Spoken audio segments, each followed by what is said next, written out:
হোটেলে আসিয়াই তপতী আবদার ধরিল কাল বৃন্দাবন যাইবে। তপতীর অনুরোধ আদেশেরই নামান্তর। সকলে হোটেলের দুইখানা কার লইয়া সকলে বৃন্দাবন যাত্রা করিল। সেই বৃন্দাবন যেখানে বংশীরবে যমুনা বহিত উজান, বাঁধনহারা ব্রজগোপীগণ ছুটিয়া আসিত কোনো অন্তর প্রেম সাগরে আত্মবিসর্জন করিতে। কালো কৃষ্ণ যেখানে কালাতীত হইয়াছে প্রেমের আলোয়। সারাদিন শ্যামকুঞ্জ রাধাকুঞ্জ দর্শনে কাটিল। গৌরাঙ্গ কোনো পুরুষ দেখলেই তপতীর মনে হয় ওই বুঝি তপন, কিন্তু পরক্ষণেই ভুল ভাঙিয়া যায়। তপনকে কোথাও দেখা যাইতেছে না। তবে কি সে আসে নাই? তপতীকে অপমান করিয়া ফিরিয়া গেল নাকি? তপতী চতুর্দিকে অন্বেষণ করে। মিস্টার ব্যানার্জি ও মিস্টার স্যান্যালও তপনকে খুঁজিতেছে। তাহাদের মনে একটা আশা জাগিতেছে, তপনকে কোনো একটা বিশ্রী পরিস্থিতির মধ্যে দেখাইয়া দিতে পারিলেই তপতীর অন্তর হইতে তাহাকে চির নির্বাসিত করা যাইবে। কোনো একটা ব্রজাঙ্গনার সঙ্গে যদি তপনকে দেখা যায়, তবে এখনই প্রমাণ হইয়া যায় যে তপন শুধু অর্থালোভীই নয়, অসৎ চরিত্র। তপনকে না তাড়াইতে পারিলে তাহারা সুবিধা করিয়া উঠিতে পারিতেছে না। বহু স্থান ঘুরিয়া সকলেই প্রায় ক্লান্ত হইয়া বাসায় ফিরিতেছে। একটা স্থানে কতকগুলি লোক জটলা করিতেছে দেখিয়া তপতীর দল গাড়ি থামাইল। এক বাঙালি ভদ্রলোক একটি পাখি কিনিতে চান। তিনি কহিলেন, আমি 200 টাকা দেব। তৎক্ষণাৎ অন্যদিকে যে উত্তর দিল সবিস্ময়ে চাহিয়া তপতীর দল দেখিল সে তপন। বলিল, আমি 4 টাকা দিচ্ছি। তপনের পরিহিত পোশাক ধুলি মলিন, গায়ে এত ধুলা লাগিয়াছে যে প্রায় চেনা যায় না। সারাদিন রোদে ঘুরিয়া মুখকান্তি মলিন এবং অসুন্দর হইয়া উঠিয়াছে। ওই ক্লান্ত বিষণ্ণ মুখশ্রীকে তাহার অঞ্চল দিয়া মুছাইয়া দিতে ইচ্ছা করিতেছিল। তপন বলিল, দাও পাখিটা। সে 4টা টাকা দিয়া পাখিওয়ালার নিকট হইতে পাখিটা লইল। একটু বয়স্ক হইলেও ভারী সুন্দর রং পাখিটার। ধরা পড়িয়া মুক্তির জন্য পাখিটা করুণভাবে কাঁদিতেছে আর দানা ঝাপটাইতেছে। তপতীর ইচ্ছা করিতেছিল তপনের হাত হইতে সে এখনই উহা লইয়া আসে, কিন্তু সঙ্গীদের মধ্যে মিস্টার ব্যানার্জি ও মিস্টার স্যান্যাল ছাড়া কেহই তপনকে চেনে না। তাহারা কি ভাবিবে? তারপর ওই নিতান্ত কদর্য পোশাক পরিহিত দরিদ্র মূর্তিটিকে তপতী স্বামী বলিয়া পরিচয় দিতে পারিবে না। সে থামিয়া গেল।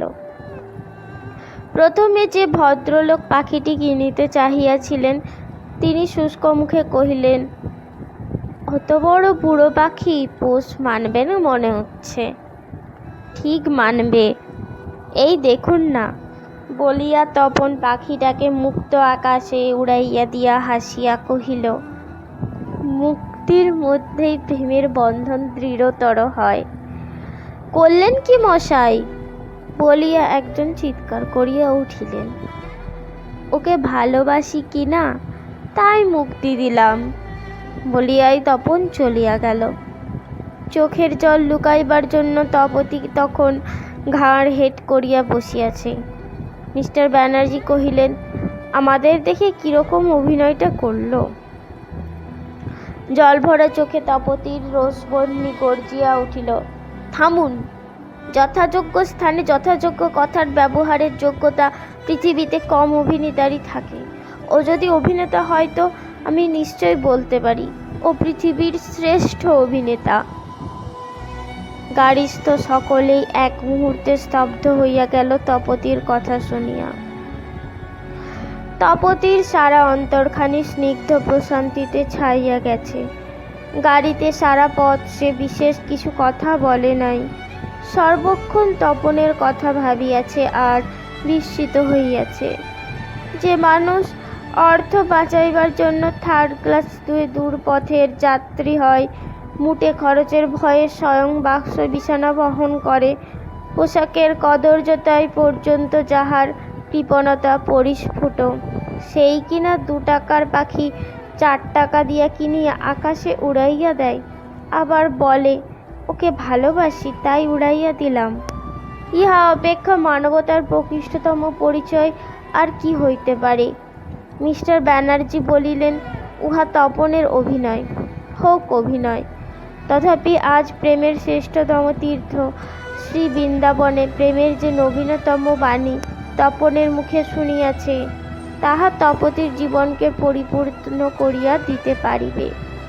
আর অভিনয়ই বা হইবে কেন? তপন তো জানিত না তাহারা ওখানে দাঁড়াইয়া আছে। তপতি স্থির করিল তপনকে লইয়া সে একবার অভিনয় করিবে, প্রেমের অভিনয়।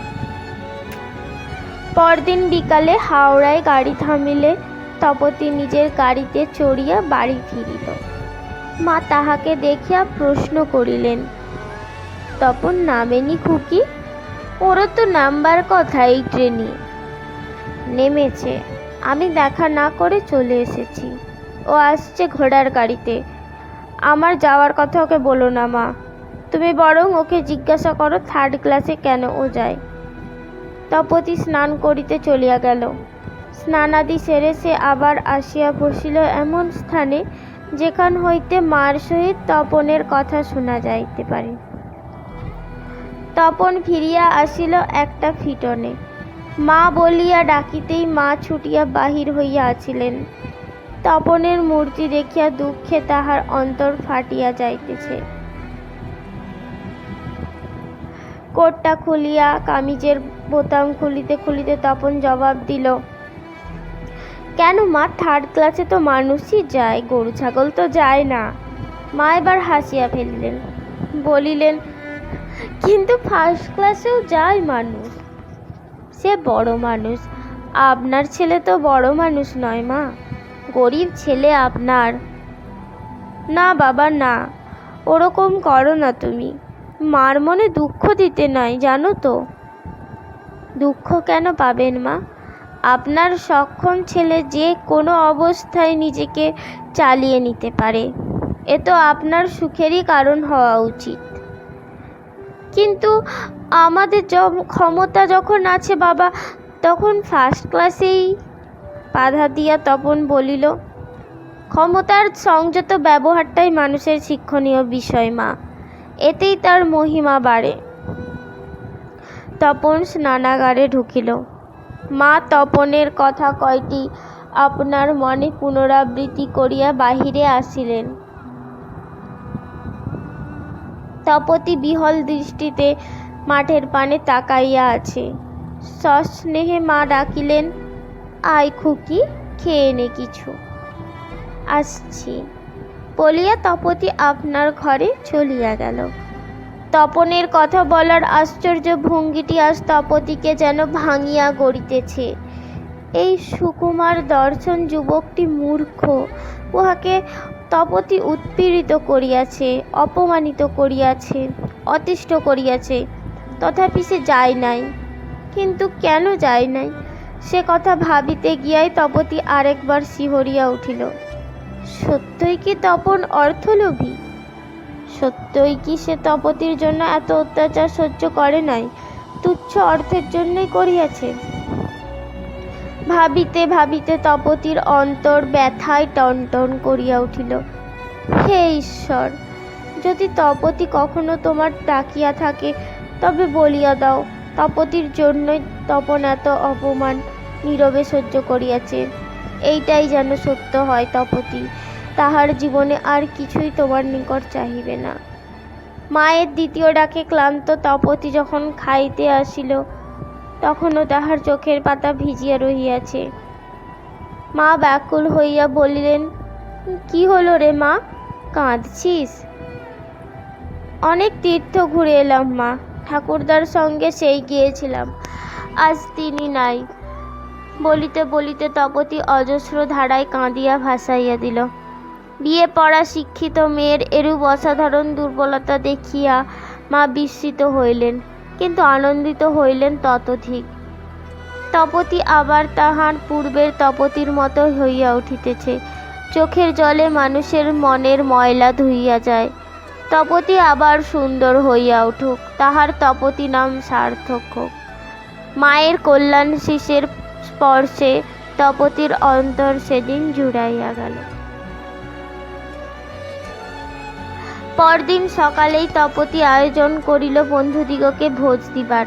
বিয়ে পরীক্ষায় সে পাস করিয়াছে, সঙ্গীত প্রতিযোগিতায় পুরস্কার পাইয়াছে এবং সর্বোপরি যাহা সে লাভ করিয়াছে তাহা তপনের সঠিক পরিচয়।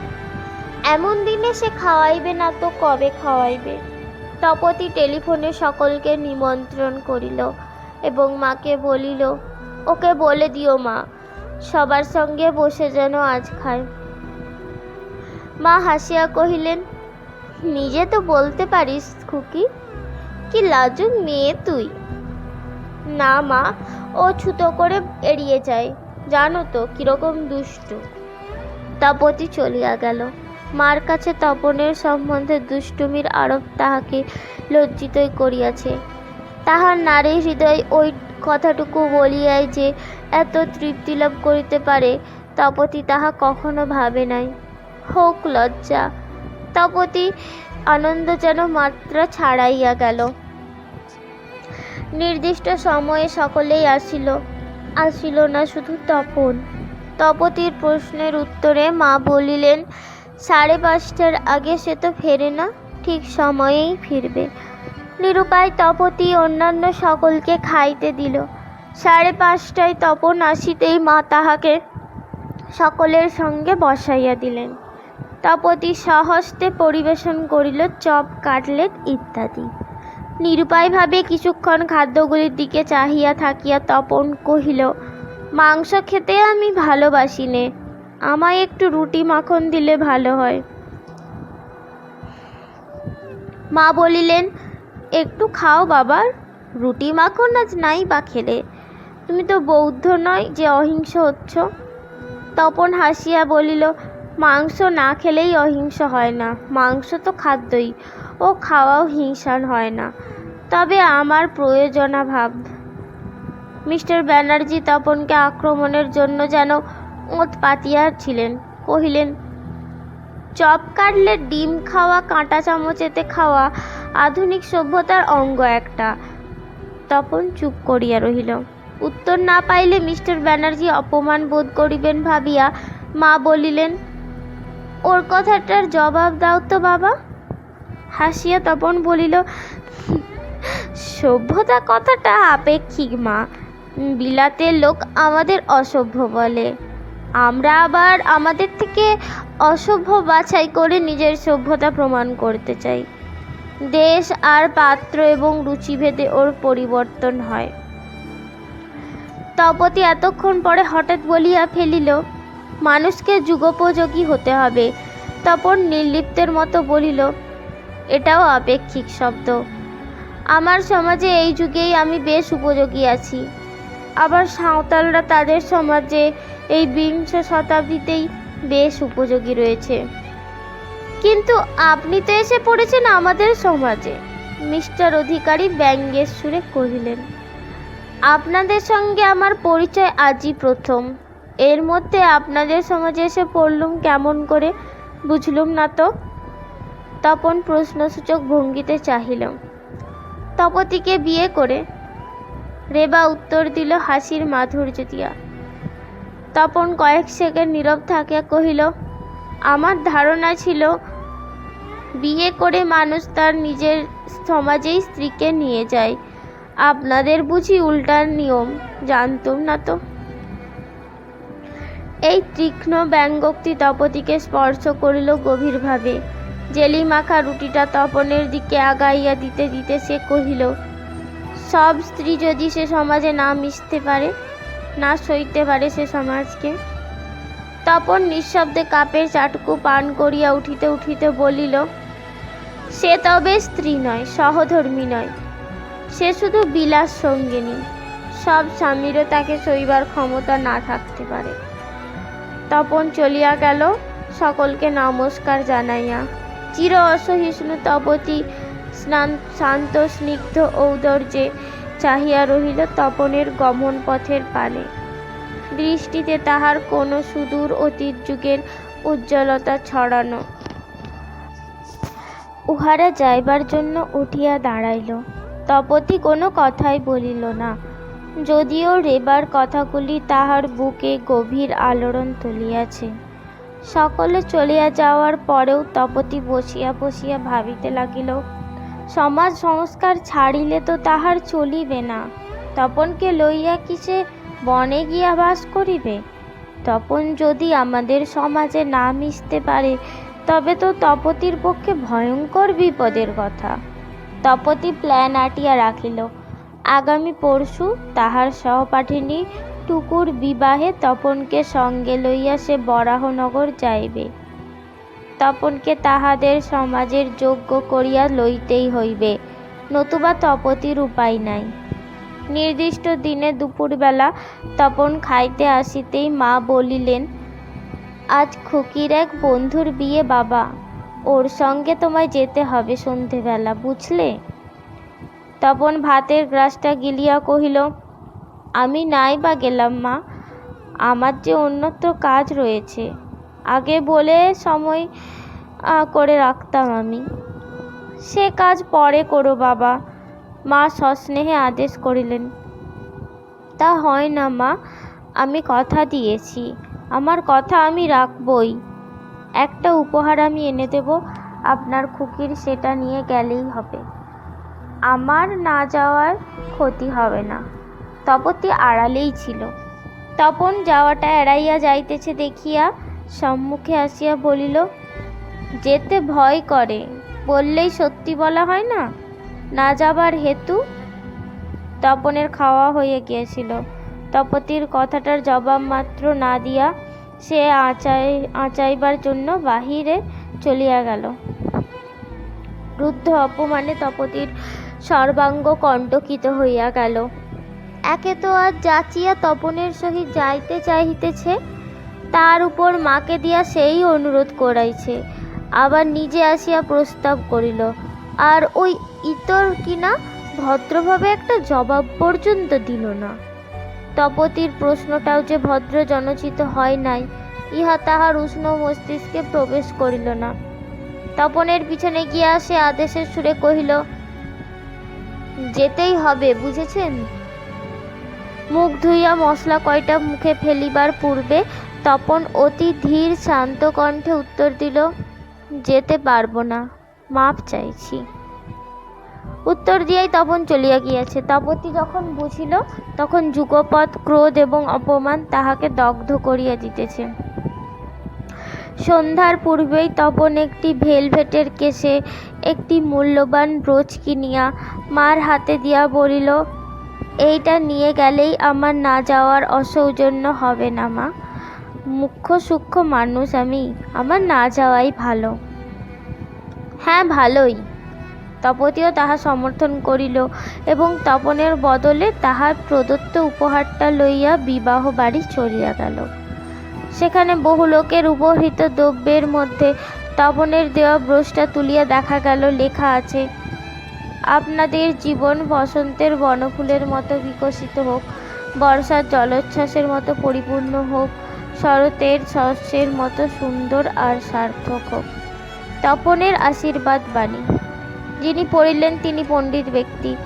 কহিলেন, বেশ আশীর্বাদটি, বৎসরের শ্রেষ্ঠ 3টি ঋতুর আশিস যেন ওই কথা কটিকে ভরে দিয়েছে। চমৎকার লাগলো। তপনের না আসার জন্য অনেকেই ক্ষুণ্ণ হওয়া সত্ত্বেও তাহার আশীর্বাদের প্রশংসা করিল সকলেই। 2-4 জন কিন্তু বলতে ছাড়ল না, জামাই মূর্খ, তাই তপতী সঙ্গে আনে না, ও আশিস কাউকে দিয়ে লিখিয়ে নিয়েছে। কথাটা তপতী শুনিল, লজ্জায় সে রাঙা হইয়া উঠিতেছে, কিন্তু বলিবার মতো কথা আজ তার জুটিতেছে না। যত শীঘ্র সম্ভব সে পলাইয়া আসিল। সমস্ত রাত্রি তপতীর ভালো নিদ্রা হইল না। গত সন্ধ্যায় বিবাহ বাড়িতে সে রীতিমতো অপমানিত হইয়াছে। তপন কেন তাহার সঙ্গে গেল না? ভালো ইংরেজি জানে না সে, নাই বা জানিল। তপতি সামলাইয়া লইত, মাছ মাংস খায় না বলিলেই কাঁটা চামচের হাঙ্গামা থাকতো না। তপনের না যাইবার কি কারণ থাকিতে পারে? কোনোদিনই সে কোথাও যায় নাই অবশ্য, তপতিও ডাকে নাই, কিন্তু ডাকিলেও যাইবে না এমন কি গুরুতর কাজ উহার থাকিতে পারে? বিদ্যা তো অতি সামান্য, সারা দিন রাত্রি কি এত তাহার কাজ? না যাইবার অছিলাই সে ওইভাবে ঘুরিয়া বেড়ায়, কাহারও সহিত দেখা করিতে চাহে না। তপতি আজ নিঃসংশয় বুঝিল, কতকগুলি পাকা পাকা কথা তপন বলিতে পারে, ভদ্রতা বা অভদ্রতা, অপমান বা সম্মান সম্বন্ধে তার কোনো ধারণা নেই। তাহাকে এই বাড়িতে থাকিতে হইতেছে তাহার উদ্দেশ্য সিদ্ধির জন্যই। সে বুঝিয়াছে তপতিকে সে পাইবে না, এখন টাকাই তাহার লক্ষ্য। কিন্তু কাল তো তপতি তাহাকে আত্মদান করিতে প্রস্তুত ছিলই। তথাপি তপন কেন গেল না? তপতির আন্তরিকতার অভাব সে কোথায় দেখিল? ভোরে উঠিয়াই তপতি স্নান করিয়া এলো, চুল ছড়াইয়া বসিল খাইবার ঘরে। তাহার অঙ্গের স্নিগ্ধ সুরভি ঘরের বাতাসকে মন্থর করিয়া তুলিতেছে। তপতি যেন আপন মনেই বলিল, আজ বিকেলে আমি সিনেমায় যাব, নিয়ে যেতে হবে আমায়। মা হাসিয়া কহিলেন, শুনেছ বাবা, ওকে আজ যেন নিয়ে যেও। তপন মৃদুস্বরে কহিল, আজ থাক মা, আমার ছোট বোনটিকে আজ একটু দেখতে যাব, যদি বলেন তো কাল সিনেমায় যেতে পারি। রাগে তপতির সর্বাঙ্গ কাঁপিতেছিল, তাহার অসংযত মন বিদ্রোহের সুরে ঝংকার দিয়া উঠিল, থাক, কাল আর যেতে হবে না, বোনকে নিয়ে থাকুক গে, বোনের বাড়ি থাকিলেই পারতেন। মা ধমক দিয়া উঠিলেন, কি বলছিস খুকি, চুপ কর। থামো তুমি মা, কাজিনের উপর অত দরদের অর্থ তুমি বুঝবে না, তুমি থামো। তপন চায়ের কাপটা চুমুক দিতে যাইতেছিল, নামাইয়া রাখিয়া উঠিয়া দাঁড়াইল। মা ব্যস্ত হইয়া কহিলেন, উঠলে যে বাবা, বসো। তপন বাহিরে যাইতে যাইতে শুধু বলিল, আপনার খুকিকে বলে দেবেন মা, আমি আধুনিক যুগের তরুণ নই, আমার বোন বনি। তপন সিঁড়ি দিয়া নিচে নামিবার পথ ধরিল। মা বিপন্না বোধ করিয়া কি করিবেন ভাবিয়া পাইতেছেন না। তপতি রুখিয়া নিচে নামিতে নামিতে পিছন হইতে তপনকে বলিল, যান, চলে যান, আসবেন না আর। তপন ফিরিয়া দাঁড়াইয়া বলিল, আমি চলে যাই, এই কি চান আপনি? হ্যাঁ, চাই চাই চাই, আজই চলে যান, এক্ষুনি চলে যান। তপনের দুই চোখে সীমাহারা বেদনা ঘনাইয়া উঠিল। নির্বাক স্তব্ধভাবে সে দাঁড়াইয়া আছে। ব্যঙ্গ করিয়া তপতি বলিল, 2 লাখ তো নিয়েছেন, আরো কিছু যদি পারেন তো দেখেছেন কেমন? বিস্মিত তপনের কথা ফুটিল, কহিল, শ্যামসুন্দর চ্যাটুর্যের নাতনি সামান্য 2 লাখ টাকার সন্ধানও রাখেন দেখছি। ক্রোধে আত্মহারা তপতির আভিজাত্যে আঘাত লাগিল। সক্রোধে সে জবাব দিল, শ্যামসুন্দরের নাতনির বাবাকে কোনো জোচ্চোর ঠকিয়ে 2 লাখ টাকা নিয়ে যাবে, এ সে সইবে না, মনে রাখবেন। যাওয়ার আগে টাকাটার হিসেব দিয়ে যাবেন যেন। উত্তরের অপেক্ষা না করিয়া তপতি চলিয়া আসিল। মা ভাবিয়াছিলেন তপতি তপনকে ডাকিতে যাইতেছে, কিন্তু তাহাকে একা ফিরিতে দেখিয়া ব্যগ্র ব্যাকুলভাবে প্রশ্ন করিলেন, তপন কই খুকি? জানি নে, চুলেই গেছে বলিয়া তপতি আপন ঘরে চলিয়া গেল।